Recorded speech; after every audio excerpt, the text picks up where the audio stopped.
Yeah. Okay. Good. Let's go ahead and get started. All right. Is everyone on the press side good? Camera's good. Thumbs up. Okay. I see some folks adjusting some things, so I want to make sure that we're good. Okay. Wonderful. Well, good morning. Thank you all for joining us here today. Really important that we understand what is happening here in FAR, in the Rio Grande Valley, and throughout the U.S.-Mexico border here in Texas because of the crisis and the chaos that Greg Abbott has caused. Through his executive action last week that mandates 100% inspections on all commercial vehicles coming into the U.S. through our ports of entry here in Texas, he has slowed down U.S.-Mexico trade to a standstill. That is causing higher prices. It is causing higher inflation.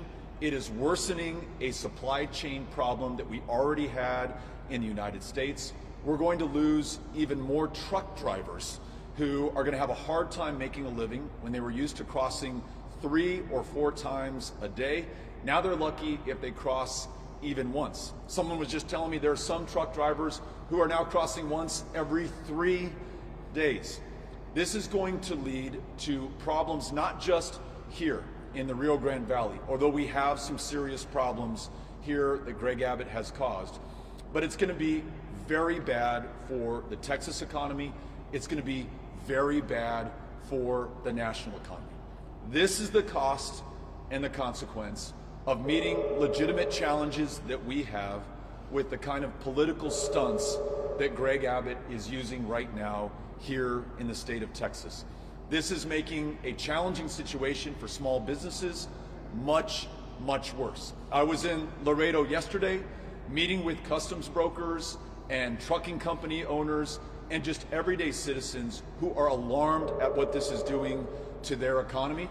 I've had the chance to talk to people in El Paso, in Eagle Pass, in Del Rio, and yes, of course, here today in the Rio Grande Valley. Greg Abbott is killing businesses and the Texas economy with the stunt that he's pulling here right now. When you see those trucks lined up, miles deep, all the way into Mexico, what you're seeing is inflation. What you're seeing is higher prices at the grocery store, and what you're seeing are more supply chain problems. We are calling on Greg Abbott to end this policy today because it does nothing to stop the traffic of illegal drugs. It does nothing to stop the smuggling of human beings. It does nothing to improve the safety or security of the people of Texas. All it does is hurt the economy of this community, of this state, and of the United States of America. One more point before I introduce 2 other speakers who are going to talk in very real terms about how this has affected their businesses and their employees. I just learned from an importer who has one of these cold storage facilities and imports produce here at the FAR Reynosa Port of Entry, what this is doing to her business. She said that U.S. truckers are arriving to pick up loads only to find that there is nothing in her warehouse. That is hurting those truckers. It is hurting her business. She also just shared with me that there is a business that imports $200 million a year in produce that has just moved to Nogales, Arizona, which is a 20-hour drive away from where we are in FAR right now. And she's in the position of having to import produce from Nogales, Arizona, a 20-hour drive away here to FAR, to then load it onto trucks that are going into other parts of the United States. What she told me in no uncertain terms is that once these businesses leave the Rio Grande Valley and go to Arizona, they are not coming back because they're going to invest in their own cold storage facilities over there. It's going to change the routes and the flow of trade traffic in our communities, and it is going to irrevocably hurt the economy of Texas. The first person that I want to introduce is our host today, who allowed us to gather here in his cold storage facility. But even more importantly, he is a customs broker. So he works with clients all over this region who are trying to bring in the food, the television sets, the car parts, the things that our national economy and Texas economy depend upon. So Joe Arevalo is going to tell us a little bit about what this means to him, to his business, and to his clients. And then after we hear from Joe, we're going to have a chance to hear from someone who owns a trucking company. He's going to tell us what this means for his drivers and his small business here in FAR in the Rio Grande Valley. So Joe, we'll turn the microphones over to you, and then Joe and all of us will be ready to answer questions after we have these brief comments. Hello all. My name is Joe Arevalo. I'm a U.S. Custom House broker, and I am the owner of the Keystone facility that you're currently in. I've been a broker and owned my business for 30 years. Started in actual customs brokerage at the age of 19, and it's been a lifetime career.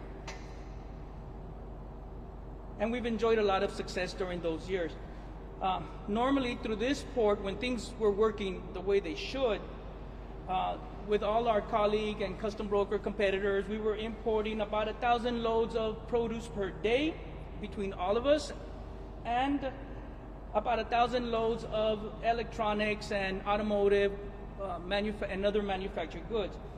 A total of about $25 million of produce comes into the port daily, and 32 million of manufactured products. Well, that has recently stopped. DPS has always performed inspections safety inspections on the imports, but they do them at a small percentage. They do 2%, 3%, 5%. They've never, ever held up a complete system or a complete supply chain in order to attempt to inspect 100% of the shipments. Basically, if you all don't know what's going on, DPS has stationed up one of their vehicles outside of the export lot, not allowing trucks to flow from the import into the commerce. They are blocking the trade, attempting to get them into the DPS compound so that they can physically check and perform their safety standard checks for 100% of all the import going on. The only problem with that is that they can only inspect 100 loads a day or 150 loads a day. So what's happening to the 2,500 loads that are coming in daily with not just produce and maquiladoras, but the empty trucks that have to make it to come and pick up shipments so that the United States can export to Mexico? It's not happening. It's come to a halt. So we're living through a nightmare. We're already suffering through a very delicate supply chain from the pandemic and just trying to regrow the business. And then President Abbott implements a policy that adds 45 more minutes to the inspection process.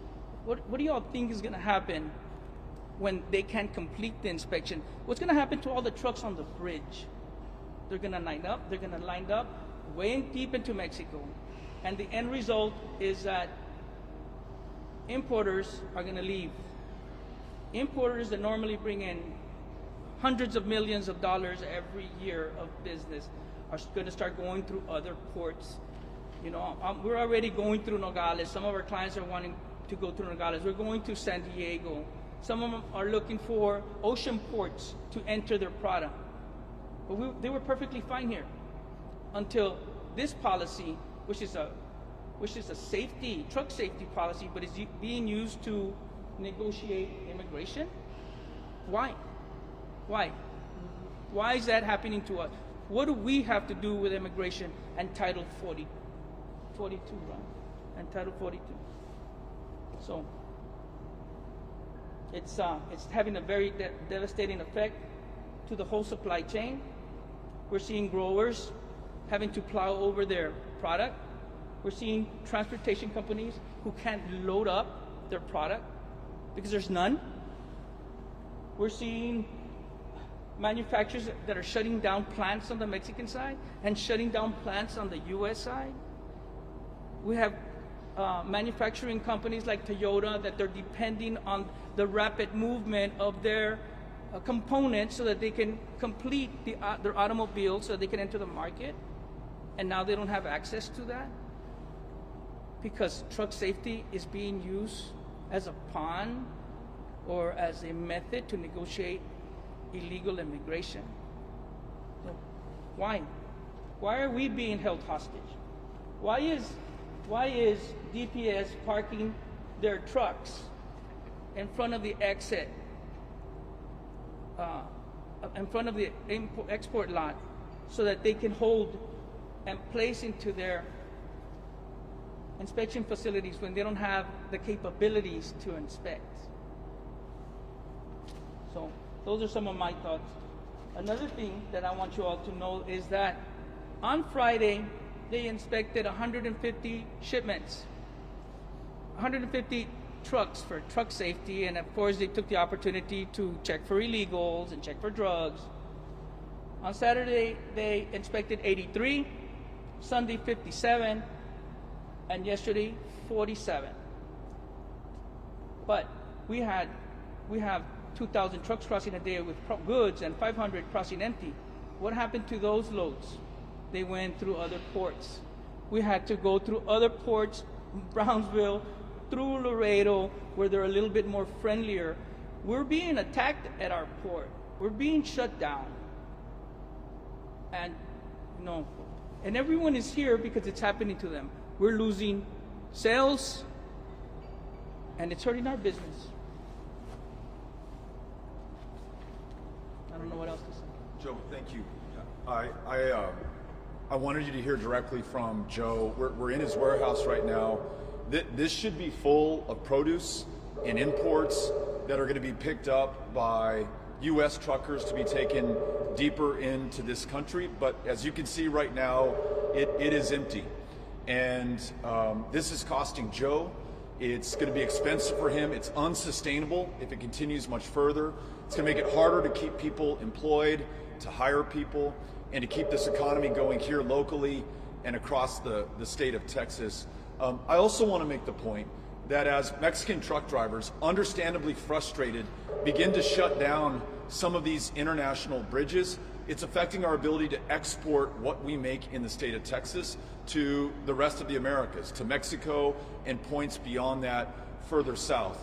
And the last thing that I want to say before I bring up Polo is that it doesn't just affect us here. So much of what should be able to be imported, but is now stalled on the bridges because of Greg Abbott, is destined for factory floors in San Antonio, in Michigan, and Ohio. Those workers are unable to get the parts and the inputs they need to build the things that the country of the United States of America actually makes. So this is harming our entire economy, again, because of a stunt that Greg Abbott has pulled. These DPS inspections cannot look inside of the cargo. They can just look at tire pressure or the engine or the quality of the truck right there. So it's hurting our economy. It is killing jobs. It is causing higher inflation and supply chain problems, and we get no benefit from it. Polo Chow is someone who owns one of these trucking companies. He knows what's in the cargo holds that should be coming here right now to this warehouse and to other points deeper into Texas and to the United States. I want him to talk about what this means for his business. And I just want to acknowledge for everyone watching at home, it is very cold in this cold storage warehouse, and all the more impressive that Polo Chow is in a short sleeve shirt while he gives his comments. So Polo, we're going to listen to you now. Good afternoon. Good morning. Thank you, Beto. Well, I'm in a short sleeve shirt because I'm so nervous, I guess. No, this is a very serious issue. This initiative from the governor, I quite can't understand what's going on. Like Joe was stating earlier, in terms of, I don't think they've caught any illegal aliens or they seized any drugs in these past few days. DPS has been doing a level 1 inspection on every single truck. What that means is that every single truck that crosses, it takes anywhere from 40 minutes to an hour to do inspection per truck. So the bridge is open 12 or 14 hours, so you can count how many trucks get inspected per day out of 3,000 trucks. So what happened when the initiative started on Thursday, the lines started getting backlogged and backlogged. Customs was trying to do everything they could to process all the trucks, but they would go into DPS or Department of Public Safety, and basically they would just stop. It stopped the whole flow of traffic, and the drivers were sitting on the bridge up to 14, 16 hours per day. As of that, as per consequence as of that, now the drivers, owner-operated drivers in Mexico, in Reynosa, decided as of yesterday to block entry to Mexican and U.S. Customs, both north and southbound. So that, as of yesterday, 0 trucks crossed yesterday. Typically, you have 3,000 trucks crossing per day here. I would like to figure out what's going on with all that flow of traffic. It's just sitting there in Mexico, and it's not crossing. And how this affects us? Well, it affects us, the trucking companies, the U.S. trucking companies, from everywhere, from the States, coming down here, bringing product down that's supposed to go into Mexico. So some of that product is pork and beef.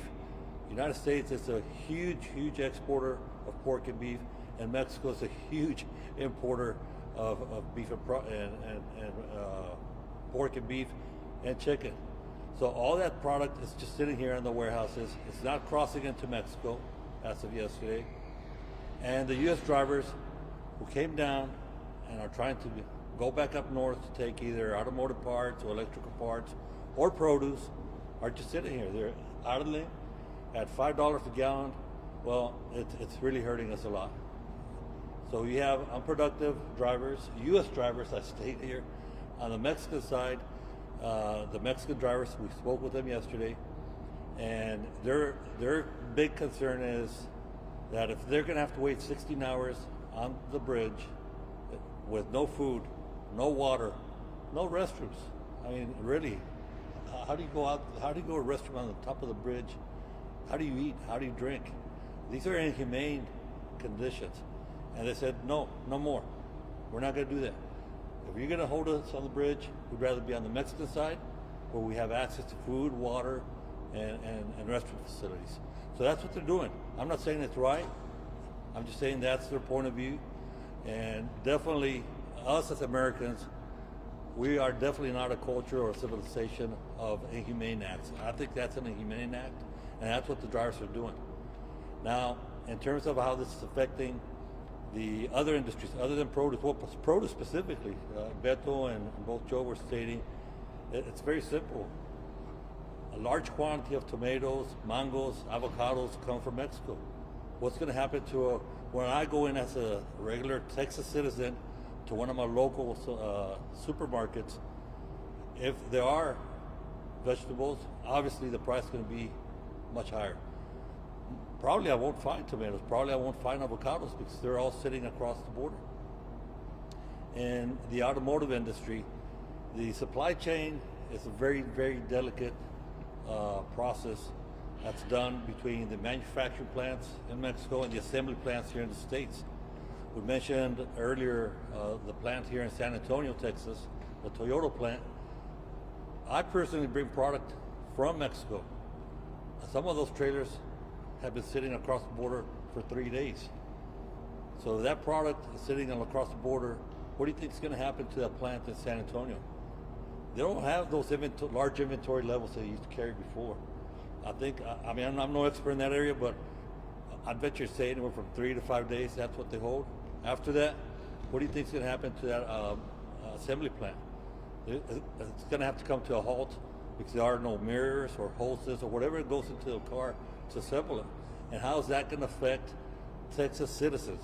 And I stress, that's why I stress San Antonio, because it's a Texas initiative by the governor. The same example is going to affect other assembly plants up in Michigan, Ford, GM, etc. But I am asking the governor, please look into this initiative. It is not improving safety. It is not improving illegal immigrants. It is not improving our war against drugs. That's not the way to do it. Customs here, at least so far, has worked with us extremely well. They've gone above and beyond to help us cross the shipments on Thursday, Friday, Saturday. These guys at Customs, they were working overtime. I mean, way past midnight, way past the working hours, and we cleared as many trucks as they could. But now, because of the Mexican drivers, the bridge has had a halt.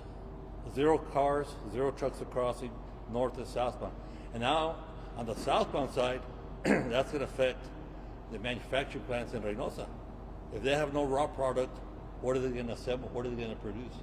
So this is going to start creating a big supply chain problem across Mexico and here in the States. Specifically us Texans.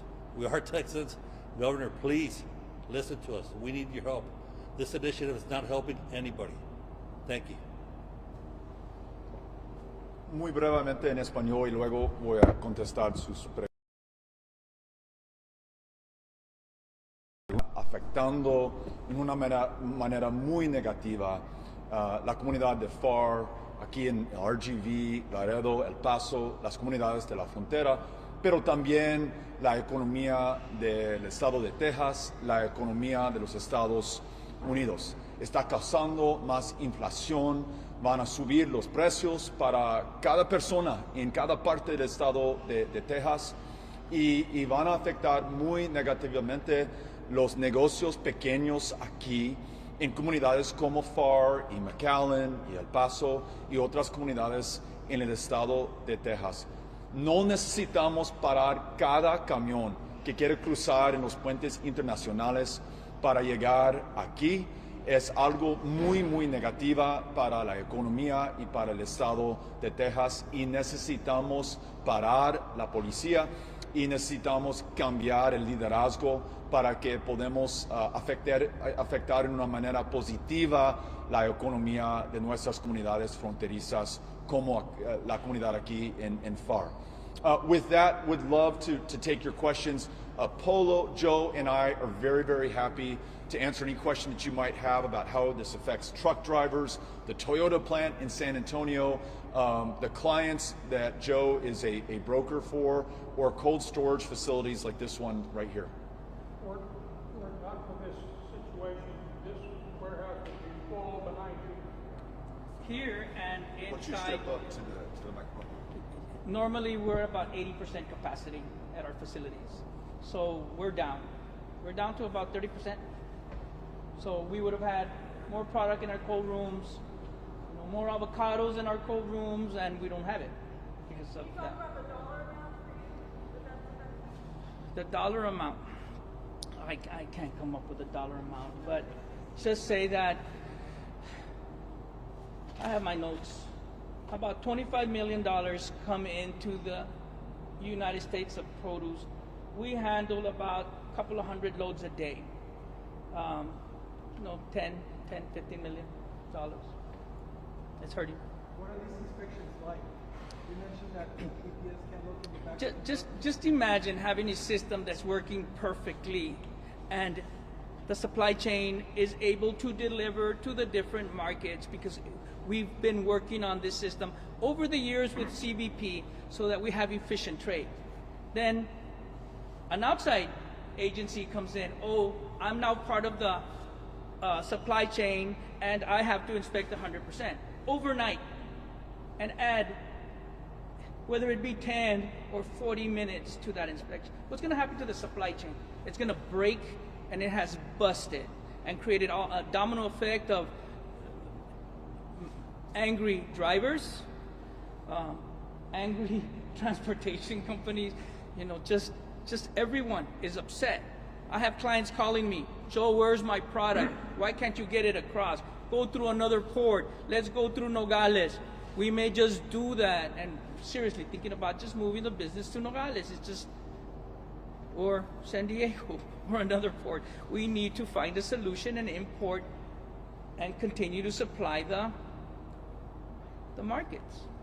If I may answer a little bit on your question on the inspections, typically here and throughout the state of Texas and other states, Department of Public Safety officials, they do random inspections, and that's done everywhere in the United States. And that's the way it's been done here all for the past 25 years I've been a trucker. Now they're doing what they call a level 1 inspection. That means the truck gets inspected. It takes 40 to 60 minutes for an inspection. Every single truck. Let's look at this. If we were to do that type of inspection on the I-35 corridor from Austin to Dallas, there's weigh stations. There are inspection stations. They do random inspections. They can't do that. If you stop every single truck and do that inspection, you would probably have a line from Austin all the way up to Dallas. That's what's happening here in this border. So it's not feasible. It's something that's unheard of. It's never happened here, at least here in FAR. And I've never seen that happen in any. I go throughout the states. My trucks go throughout the states. And yes, randomly, one truck or two trucks or whatever get inspected. But never in any state have I seen anything like this before. La justificación de estas medidas es parte de la seguridad fronteriza, supuestamente para perseguir inmigrantes y la droga. Incluso ya se maneja la teoría de que el paro de allá pudiera estar siendo subsidiado por los carteles que obviamente verán su negocio afectado.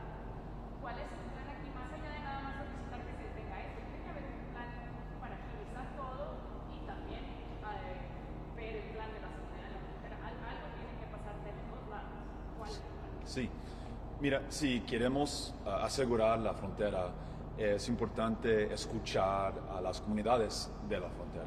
Por eso estoy aquí en la frontera con los dueños de estos negocios pequeños, pero también para escuchar a la comunidad en un foro que vamos a tener esta tarde. Yo sé que tenemos las soluciones de los problemas aquí y necesitamos liderazgo y un gobernador que va a escuchar y seguir el consejo de la comunidad de la frontera. No podemos mejorar la seguridad con esta política de revisar cada camión. Está afectando muy negativa la comunidad, la economía, los trabajos que queremos y merecemos aquí. Necesitamos trabajar juntos con las comunidades fronterizas, pero también con el gobierno federal para que ellos hacen su propio trabajo revisando o mejorando las leyes de migración para que gente que quieren venir aquí para trabajar, para reunir con su familia, para buscar asilo, pueden hacer en una manera legal y una manera en que podemos tener orgullo de nuestro sistema. ¿Qué está pasando ahora con el gobernador? No está mejorando, es algo que es peor para nuestras comunidades.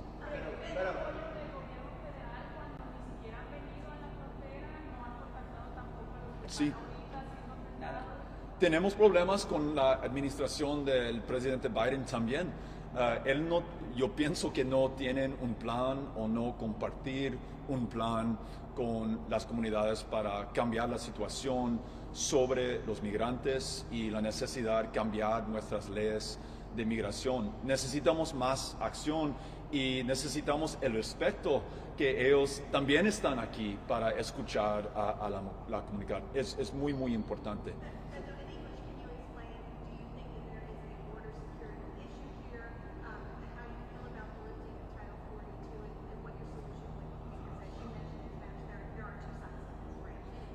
There are very legitimate concerns at our U.S.-Mexico border about the smuggling of illegal drugs, about the trafficking in human beings, and even those who are trying to claim asylum or come to this country to work or join family. There has to be a far more orderly process for them to do that than what we're seeing right now.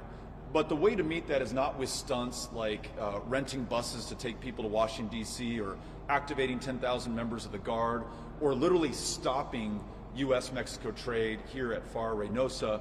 The answer is in coming up with solutions, bringing in the federal government to do their job, partnering with local communities by showing up and listening to them to hear the solutions that they've come up with as well. Proposing, for example, a guest worker program that we create here in the state of Texas. Having a governor who, instead of hurting their businesses, is using TxDOT to invest in more infrastructure here so that we can facilitate even more crossings per day of the commercial traffic that keeps our economy going, not just along the border, but throughout the state of Texas.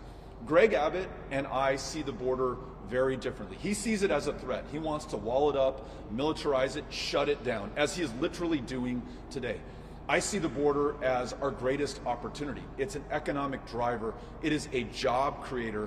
It's the part of the country where I'm from. I live in El Paso, Texas, and I'm so proud of these communities and the leadership that we see here right now. I have no idea who Joe or Polo are going to vote for in the next election. It does not matter to me. No me importa. The fact that they're standing up for their community and for their employees, and by extension this state, makes me so proud. And I want to be their partner. And I am here because as governor, I'm going to fight with all I have for these border communities. And make sure that they're represented, that we tell the truth, and that we create policies that are going to help the people who actually live here. Entonces piensa que traemos, so like, do you believe that as governor, if the federal government does the subject, do you think the state should step in, prevent the crisis of border? Like you said, there are some problems here. Do you feel like, would you want to step in if you had to? We've got to do everything we can as a state of Texas to improve opportunities at the border. I mentioned investing in opportunities to increase U.S.-Mexico trade, to increase the ability of Mexican national shoppers to come into our communities and spend money in our stores. It's the lifeblood of the border economy. And on issues that we have with security or safety or rule of law on our border, I want to make sure that we're doing everything we can as well. If the United States federal government, through our representatives in Congress, won't rewrite our immigration laws, there may be a way in the state of Texas, working with Republicans and Democrats, that we create a guest worker program, for example. There are folks who are crossing in between ports of entry for the privilege of picking onions in Brownsville, Texas right now. Let's give them a legal path to do that. We depend on them. They are literally helping us to feed ourselves and to put groceries on the shelves in our stores. Let's make sure that there's a legal path to do that. We can come up with that right here in Texas. I listen to border sheriffs and county judges and mayors, and they're telling me they need more infrastructure, more processing facilities, more capacity. That's the federal government's job, but if they don't do that, I think it's time that Texas invests in that so that we help these border communities to ensure greater safety, greater order, and less chaos where our country meets the rest of the world. Beto, ¿le parece un exceso traer la Guardia Nacional a la frontera? No necesitamos la Guardia Nacional en la frontera, casi 10,000 personas que ya están aquí en nuestras comunidades, que no pueden afectar en una manera positiva o negativa los migrantes, las drogas o otras amenazas que tenemos aquí. Es tiempo que regresamos la Guardia a sus familias, a sus comunidades, a sus hijos, a sus trabajos, y tener soluciones desde la frontera que puede mejorar la frontera, incluyendo el intercambio comercial y también la seguridad de nuestras comunidades. Got time for two more. Time for two more questions. One point that I want to make that hopefully is coming clear right here. Norma reminded me that we lose out on $216 million a day every day that these bridges are shut down, just here in FAR and Reynosa. I've also been told that we're already seeing businesses move to Nogales, Arizona. That's more than 1,200 miles away from where we are right now. It's a 20-hour drive. I think that makes the case that Greg Abbott is good for Arizona, but he's very bad for the state of Texas. He is hurting the state of Texas right now. Other questions or comments?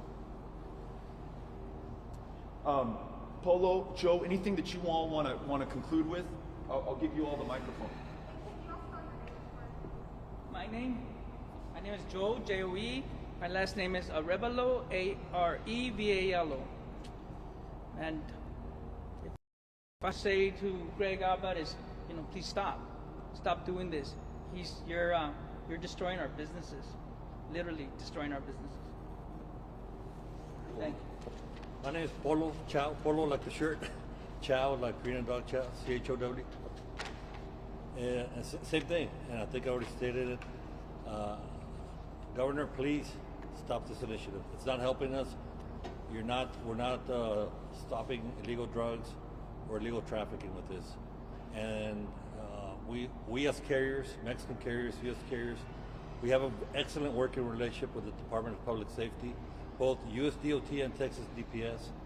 And I think our the training that your departments have provided to us have helped us be more safe carriers here in the United States or here in Texas. So please help us stop this initiative. Thank you. Thank you all so much for being here today. There is no important issue for border communities like FAR. There's no more important economic issue in the state of Texas right now. We are seeing leadership in this local community. We're seeing leadership across the state of Texas standing up to Greg Abbott and making sure that we can get the flow of trade going again, create more jobs, reduce inflation in the state of Texas.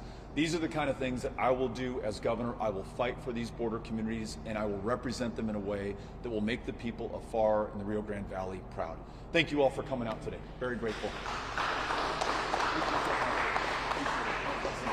Joe, you were so good. Thank you, sir. You provided all the facts and the details. Yeah. Yes, sir.